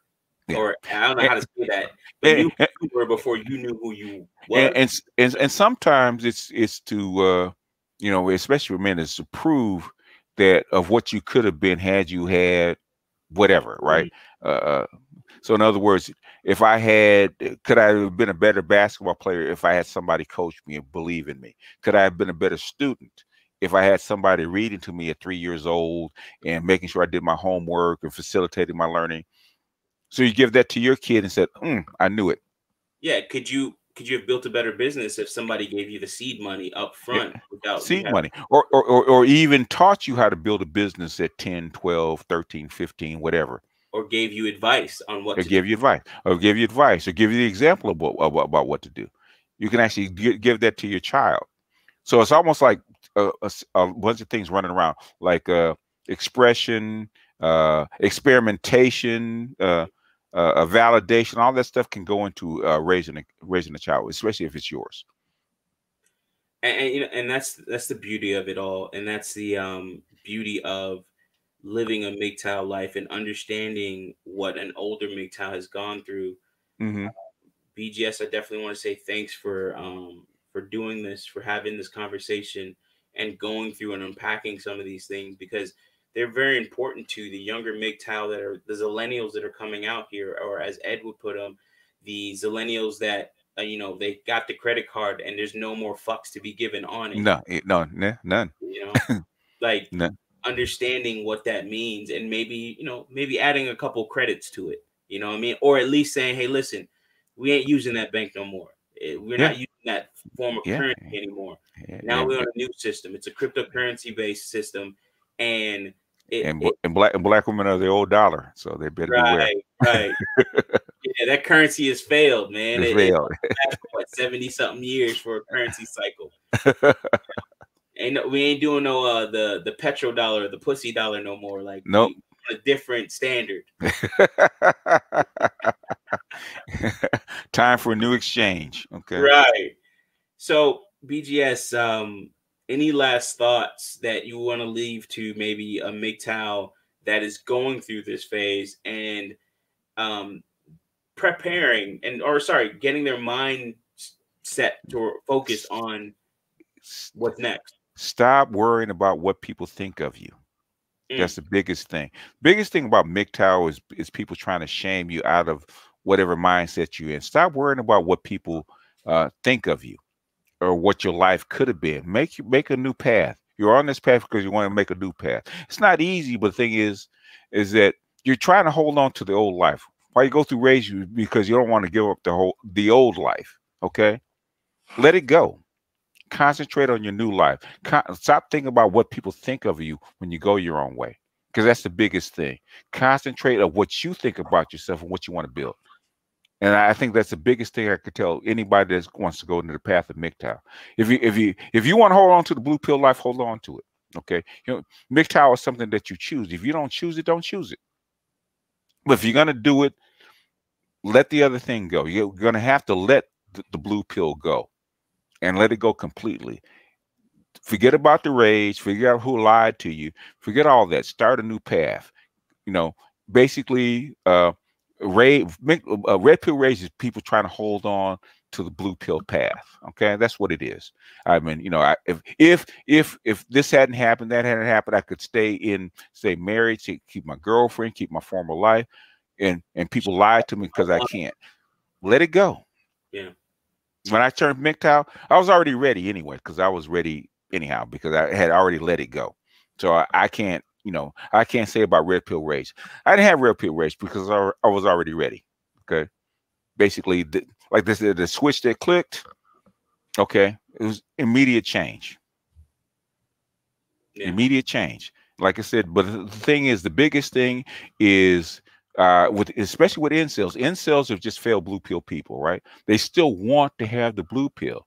Yep. Instead of letting it go and actually figuring out what the next step is. Okay, if it's blue pill rage for incels, right?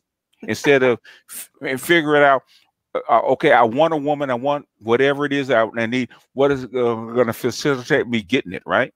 They don't think about that. They think about, oh, I want this woman with this 7, 8, 9, 10, that's perfect woman that loves me, the 2.3 children and the white picket fence. Okay, that's what you want. But if you can't have it, figure out what you can have. What is your next 100%? Okay, I can't. When I couldn't dunk, right? I was sad. I couldn't dunk. I was dunking at 13. When I couldn't dunk anymore. Okay, what is my next 100%, right? When I couldn't touch the rim anymore, I was kind of sad because I jumped up to touch the rim. I didn't even hit the net. much less hit the rim. I said, oh shit, something's changed. Okay, so what is my next 100%? Same thing with an incel or a MGTOW. Find your 100%. Don't worry about what people think that your 100% should be. Find yours. Find your level and maximize what your life is going to be. That's what I would say. And I would definitely parrot a lot of that. And my saying, or my way of saying it, is find your peace, find what makes you happy, and protect that more than making it. If you're going to protect something that's external from yourself and not yourself, after you've already found and understood yourself, understood who you are, and knowing thyself, if you have something that you want to protect, maybe it's just you're writing code, a project that you work on, that you never release. It's just for you, something that you can call your own. Maybe that's something as big as a kid. Maybe that's something as small as a house. Maybe that's something, a piece of land that you go to once a year and just walk, just turn your truck off, set up your tent, and lay down. Yeah. Find whatever that is, protect it, Yeah. cultivate it, and then, call that's the importance of your fortress of solitude. That's the importance of having a fortress of solitude, a honeycomb hideout, a place that is devoid of all your other distractions, or a place that allows you to think more about your next move. And that, to me, is the importance, or the strength in MGTOW Retirement. That's what we're talking about. If that means have kids, go ahead and have them. Just know there's that cost. There's that she can go left, and that's fine. Be prepared for that. And when she does, don't get mad. Don't get sad. Co-parent. Look at your watch and say, "Oh, okay, right on time." Right. She went So left. Go ahead. Now she went left. Okay, right on time. Okay. Now we already know how to handle this.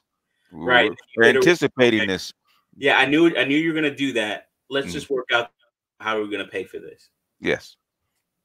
So with that being said, man, as always, thank you. I appreciate you all for listening. I appreciate the super chats. Let's see if there are any last minute super chats. There aren't. I do appreciate Aquateki with the $5. Yeah. R Willie with $10. Mr. Heat with $25. Guys, please subscribe to myself. Please support BGS so I don't have to. So I can and spend it on the boozies and steaks. But as I always say, if you're gonna take my advice, take it with a grain of salt. Because if you're not, you're low on sodium.